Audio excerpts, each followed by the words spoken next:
दोस्तों, तो कैसे हैं आप सब। आई होप अच्छे होंगे। तो आज की इस वीडियो में हम बात करेंगे दिल्ली पुलिस कांस्टेबल 2025 की जो अपकमिंग वैकेंसी है उसके बारे में। तो जैसे कि इस वीडियो में हम स्पेशली कंप्यूटर के लिए हम बात करेंगे कि कंप्यूटर को कहाँ से तैयार करें और कैसे हमें उसको तैयार करना है। 10 नंबर का आपका कंप्यूटर का होता है इसमें, और 10 में से मेरा जब 2023 वाली भर्ती में जो मेरा स्कोर था वो 9 था। मतलब 9 क्वेश्चन मैंने सही किए थे और एक क्वेश्चन मुझसे छूट गया था, मतलब मैंने छोड़ दिया था, नहीं किया था, मुझे नहीं आ रहा था, तो मुझे याद है। और वो कैसे हुआ था उसके लिए मैंने ज़्यादा पढ़ा भी नहीं था। वो ऐसे इसलिए हुआ था क्योंकि एक्चुअली मुझे 1-1.5 साल होने को है, मतलब 1-1.5 साल कह रही हूँ, 1 साल अब हो गया है तैयारी करते करते। तो मैंने उससे पहले जॉब भी की है, 6 महीने मैंने जॉब की थी, और उससे पहले मैंने 2 महीने मैंने कंप्यूटर क्लासेस भी ली थी। तो उस बीच क्या होता है, थोड़ा बहुत वहाँ भी सिखा देते हैं कि शॉर्टकट कीज़ क्या होती है, तो मुझे याद थी। और कुछ मतलब बेसिक चीज़, जैसे आप MS पावर पॉइंट पे काम करें तो जैसे आपको रिज्यूम बनाना सिखा देते हैं और फॉर्म्स वगैरह बनाने सिखा देते हैं, तो वो सारी चीज़ें आपको उसमें थोड़ी बहुत चीज़ें बताई जाती है। एंड सिलेक्ट कैसे होता है, अंडू कैसे होता है, रीडू कैसे होता है ना, कॉपी पेस्ट डिलीट, है ना। तो ये सारी जो शॉर्टकट कीज़ वगैरह इनका यूज़ कैसे होता है, तो ये सारी चीज़ें हमें वहाँ भी पता चल जाती है। फिर 6 महीने मैंने जॉब किया, तो मैं सेल्स में करती थी, सिस्टम पे मेरा काम होता था।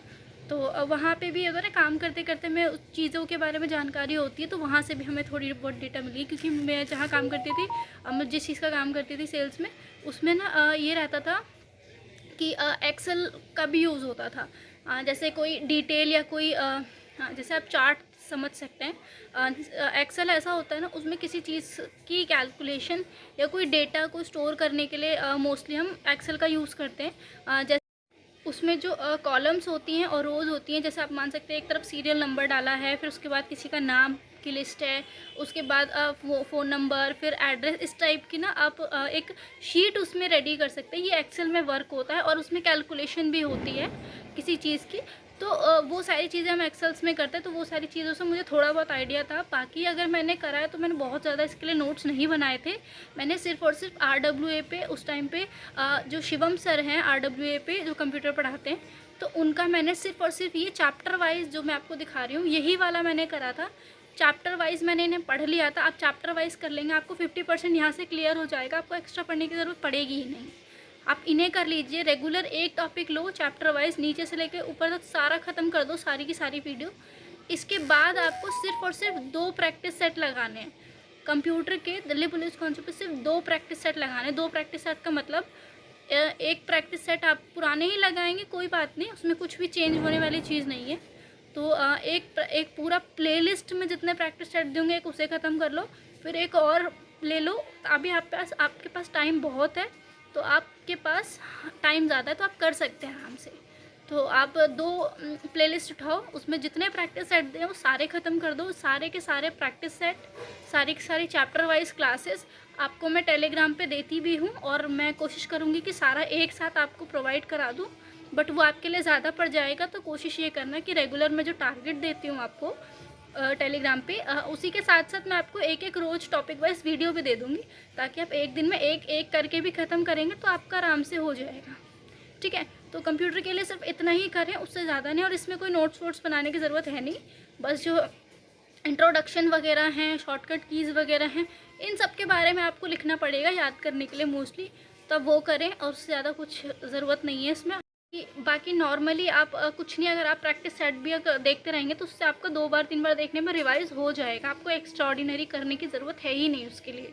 और अब बात कर लेते हैं लाइसेंस के बारे में। जैसे कि मुझे कमेंट आ रहे थे, तो सब पूछ रहे थे कि लाइसेंस का क्या है दिल्ली पुलिस में। तो देखिए, फीमेल्स के लिए लाइसेंस की कोई ज़रूरत नहीं है, ठीक है। ये जो मेल कैंडिडेट्स होते हैं उनके लिए कंपलसरी लाइसेंस होना ज़रूरी है। कोई भी कैंडिडेट हो, किसी भी कैटेगरी का हो, लाइसेंस होना बहुत ज़रूरी है। अगर लाइसेंस नहीं होगा आपके पास DVPST के टाइम, यानी डॉक्यूमेंट्स वेरिफिकेशन के टाइम, तो आपको डिसक्वालीफाई कर दिया जाएगा। ठीक है, अभी आपके पास बहुत सारा टाइम है, आप चाहें तो बनवा सकते हैं। ज़्यादा लंबा प्रोसेस नहीं है इसका बनने का, 1 से 1.5 महीने का होता है, आप बनवा सकते हैं। अब बात करूँ इसमें क्या क्या उसके लिए एलिजिबिलिटीज़ लगेंगी, तो देखिए, अगर आपका DVPST हो रहा है, उस टाइम पे अगर आप लाइसेंस बनवा रहे हैं और उस टाइम पे आपका लर्निंग वाला चल रहा है, तो वो आपका वैध नहीं माना जाएगा। मतलब उस टाइम पे आपको डिस्क्वालीफाई कर देंगे वो, क्योंकि वो आपका लर्निंग लाइसेंस है। आपका प्रॉपर लाइसेंस जो बनता है वो लाइसेंस बना होना चाहिए, ठीक है। तो आपको वो लाइसेंस चाहिए, और ये लाइट मोटर व्हीकल का ही चाहिए, जिसमें आपका कार और बाइक कोई भी चलेगा, दोनों होगा तो भी चलेगा, कोई भी चलेगा आपका, ठीक है। तो इसके लिए कोई और ज़्यादा चीज़ नहीं है, नॉर्मल आपका ये रहेगा, ठीक है। अब इसके बाद अगर बात करें हाइट क्या है, वेट क्या है, वेट के लिए एग्जैक्ट दिल्ली पुलिस के जो पूरा नोटिस है उसके अकॉर्डिंग मैं बताऊं या गूगल डेटा के अकॉर्डिंग बताऊं तो कुछ भी नहीं बताया है वेट को लेकर के। इतना उसमें कुछ नहीं है ऐसा, सिर्फ हाइट को लेकर के मेंशन है। हाइट क्या है, मेल कैंडिडेट्स के लिए 170 सेंटीमीटर होना चाहिए, और जो फीमेल कैंडिडेट्स हैं उनकी 157 सेंटीमीटर होना चाहिए, ठीक है। ये आपकी हाइट, तो ये आपकी हाइट एंड हाइट का ही दोनों है, और वेट तो कुछ मेंशन हुआ नहीं है, तो उसके बारे में अगर अभी मुझे एग्जैक्ट वेट को लेकर के इसमें वैसे तो कुछ मिला नहीं है अभी तक। अगर होता है तो मैं जो मेरे साथ के जो थे सिलेक्टेड है, मैं उनसे इस बारे में ज़रूर चर्चा करूँगी, पूछूँगी तो आपको बता दूँगी। और इसके अलावा और मैं मैथ्स को लेके बात करूँ तो देखिए, मैथ्स करनी है, जैसे बहुत लोगों की बहुत वीक है तो कैसे करें कैसे नहीं करें, तो मैंने अपनी मैथ्स को राहुल तेवतिया सर जो हैं RW के, वहाँ से भी करी है, ठीक है। और अभी मैं कर भी रही हूँ, बट मैं करेंटली अभी किससे कर रही हूँ मैं वो बता देती हूँ। मैं RPF के लिए प्रैक्टिस सेट जो लगा रही हूँ सर के, वो ही कर रही हूँ। और मैं मोस्टली वीडियो से कम, और एक बुक मैंने फॉलो कर रखी है रेलवे गणित, मैंने आपको दिखाई भी थी पिछली वीडियो में। तो वो आप SSC का कोई भी एग्ज़ाम दे रहे हैं वो आप उसके लिए ले सकते हैं, कोई दिक्कत नहीं है। चाहे आप SSC GD के लिए भी कर रहे हैं ना, अगर आप उसके लिए भी रेलवे गणित ले लेंगे ना तो चल जाएगा, कोई उससे अलग नहीं होगा। वो क्यों नहीं होगा, क्योंकि देखिए TCS जो है वो ही SSC के सारे एग्ज़ाम कराती है, प्लस जो रेलवे के सारे एग्ज़ाम होते हैं वो भी TCS ही करवाती है। तो वो क्वेश्चन कोई अलग से बना के नहीं देती, वो इधर से उधर बस क्वेश्चन कर देती है। TCS ही कंपनी, एक ही कंपनी है जो सारे एग्ज़ाम कराती है। तो कोई भी आप रेलवे के क्वेश्चन लगा लो या अलग से SSC के कोई एग्ज़ाम का लगा लो, सब सेम ही होता है, ठीक है। बस हाँ, CGL को और CPO को छोड़ करके उनका लेवल थोड़ा अप होता है, क्योंकि उनमें एडवांस मैथ ज़्यादा हो जाती है। तो यहाँ अरिथमेटिक तक ही सीमित रहिए, एडवांस पे नहीं जाना है किसी को भी, वरना आप फंस जाओगे।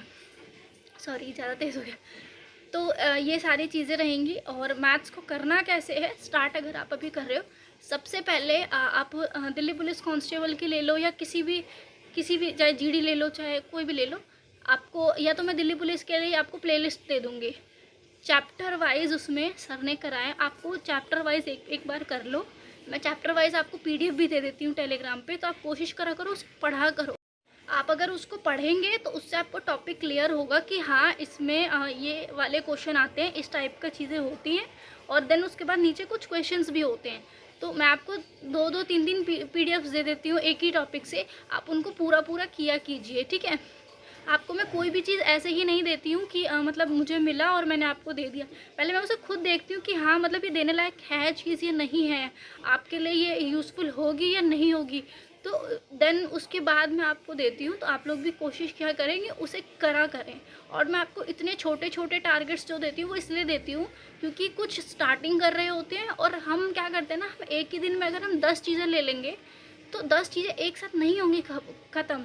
आप कितने घंटे पढ़ लेंगे, 4 घंटे 5 घंटे, मैक्सिमम 6-7 आवर्स, इससे ज़्यादा अब तो नहीं होगा। ये लास्ट 10 आवर्स ले लो, आप 12-13 आवर्स नहीं पढ़ सकते, कोई नहीं पढ़ सकता इतना, इंसान हो मशीन नहीं हो, है ना। तो कोशिश करो टारगेट छोटे हों बट ऐसे हों जो पूरा हम ख़त्म करें, प्लस उससे हमें 80% चीज़ें मिले, मतलब हमने जो टारगेट ख़त्म किया 80% चीज़ें वो हमें याद हो जाए, ऐसे हमें टारगेट को पूरा करना है, ठीक है। तो इसलिए मैं आपको छोटे ही टारगेट देती हूँ, बड़े नहीं देती हूँ। और मैं भी जो टारगेट मैं खुद के लिए रखती हूँ वही टारगेट मैं आप लोगों को देती हूँ, उससे अलग कुछ नहीं देती हूँ, ठीक है। और ये चीज़ें हो गई। और कल मैं, जैसे कल न्यू ईयर है तो मैं कोशिश करूँगी अगर मैं लाइव आ पाई तो मैं लाइव आ जाऊँगी, और आपका कंप्यूटर का थोड़ा बहुत अगर हो सका तो मैं आपको वो पढ़ा दूँगी। जैसे हम कल शॉर्टकट कीज़ के बारे में बात कर सकते हैं लाइव क्लास में, मैं आपको और डिटेल में क्या क्या चीज़ें होती हैं, है ना, जनरेशन्स ऑफ कंप्यूटर, ये सारी चीज़ें मैं आपको लाइव क्लास में आपको पढ़ा दूँगी, अगर हो पाया, अगर मैं लाइव आ पाई तो, ठीक है। बाकी आपको मैं वीडियो प्रोवाइड कर दूँगी, वहाँ से कर लेना आप, ठीक है। मैथ्स के लिए मैं बता दूँ, आप सबसे पहले टॉपिक वाइज ख़त्म करेंगे, चैप्टर वाइज पूरा ख़त्म करना है। देन उसके बाद आपको चैप्टर वाइज प्रैक्टिस करनी है। फिर जब आपकी चैप्टर वाइज प्रैक्टिस होने लगेगी, आप समझने लगेंगे कि हाँ ये वाला क्वेश्चन इस वाले चैप्टर से आया, ये वाला क्वेश्चन इस वाले चैप्टर से आया, तो आपको क्लियरिटी आएगी। उसके बाद आपको क्या करना है, मिक्स प्रैक्टिस सेट पे जाना है। आप मिक्स लगाएंगे, फिर आप ये देखेंगे कि कहाँ हम फंस रहे हैं, किस टाइप के क्वेश्चन में हम, फिर जिसमें फंस रहे हैं उसको बार बार करेंगे। इससे देखिए, एक अगर कोई क्वेश्चन आप सॉल्व कर रहे हैं, एक बार कर रहे हैं, 2 बार कर रहे हैं, तो इनफ नहीं होता। आप कुछ दिन करेंगे, फिर छोड़ देंगे तो फिर भूल जाएंगे, वो ऐसा होता है मैथ में। तो कोशिश करेंगे उसको हम मल्टीपल टाइम्स करते रहेंगे, ताकि वो चीज़ें हमें अच्छे से याद रहें। चीज़ें हमें याद करना है, रटना नहीं है। तो कोशिश करेंगे हम मल्टीपल टाइम प्रैक्टिस करेंगे, जितनी प्रैक्टिस करेंगे तभी आएगा। मेरी भी मैथ बहुत गंदी थी, बहुत गंदी।